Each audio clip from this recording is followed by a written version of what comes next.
Поездка в Беларусь началась совсем не с фестиваля, а с долгой дороги. Ведь добиралась я ночным автобусом. Вместо сна – редкая дремота в полглаза. Утром, когда сосед у прохода наконец вышел в туалет, появилась возможность встать, немного размяться и дойти до автомата с напитками.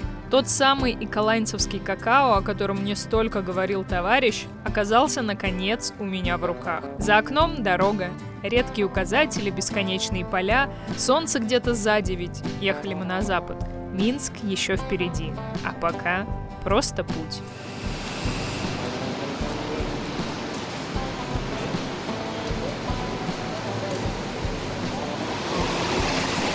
Уезжает мой автобус, я в Минске. Приключение начинается.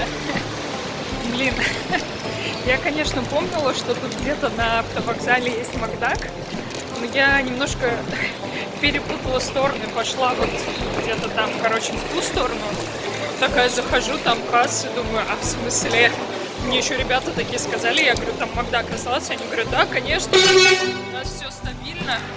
Я думаю, стоп, а где тогда он? Оказалось, что он просто в другой стороне. Так что помню, но не совсем точное расположение.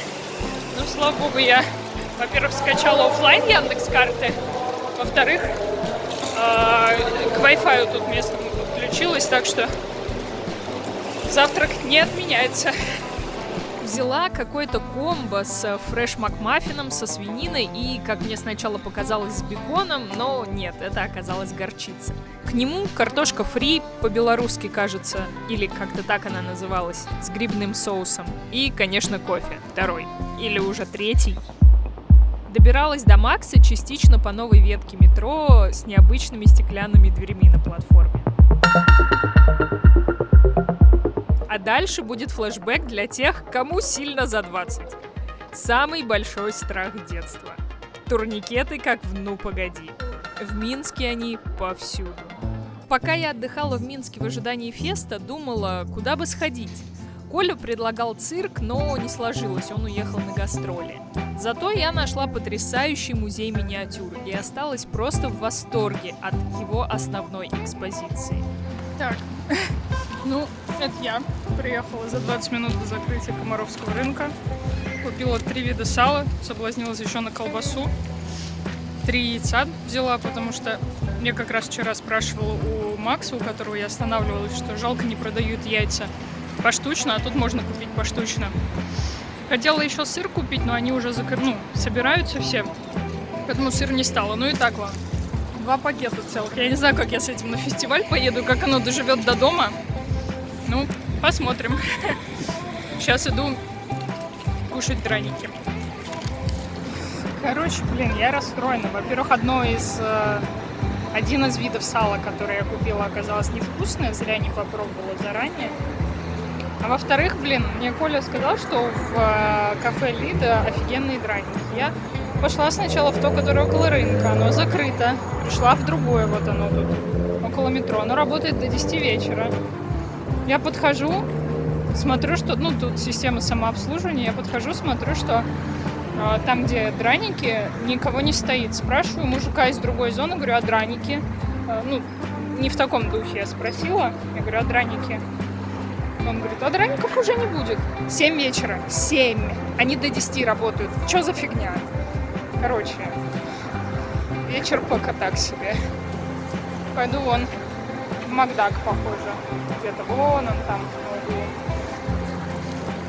На этот раз я взяла комбо с белорусским бургером, деревню и спрайт за 15,80.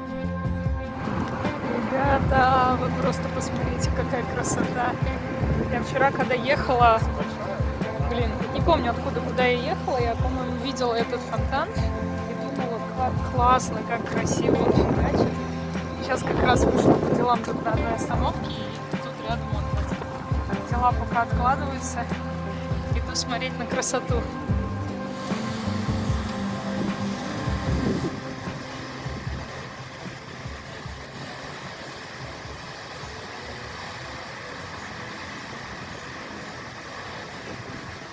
а вернувшись после феста в Минск, я пошла просто дышать атмосферой города.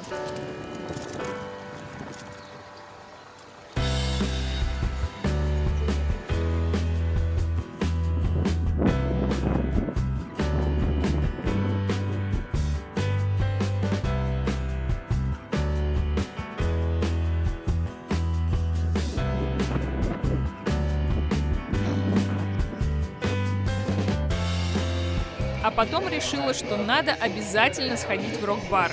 Но в TNT я уже была, поэтому нагуглила новый для себя бар «Рок-н-ролльщик» и поехала туда. У них там в меню коктейли в честь знаковых площадок и фестов названы. Вы только посмотрите. Ну а на следующий день мы с Лехой отправились в Мирский замок. Только жалко на телефоне, смотри, видишь, видно эти вентиляторы. Ну, естественно, да. Покорять бесчисленные средневековые лестницы было непросто. На что идут блогеры ради контента просто. Шок 18+. Поэтому в какой-то момент я решила: пофиг, танцуем.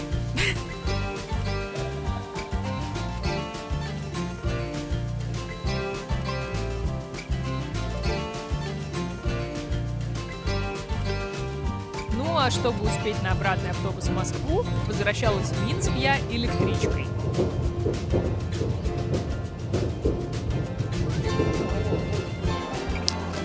Ну что, внезапно прокатилась на белорусской электричке.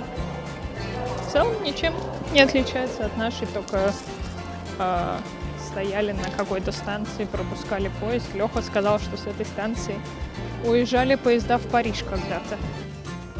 Вот, собственно, вокзал. Ну, на вокзале я уже была, когда поездами приезжала, уезжала, а вот на электричке первый раз. На обратной дороге поспать удалось все-таки получше, чем по пути туда, но тоже не так, как я когда-то спала в этих ночных автобусах.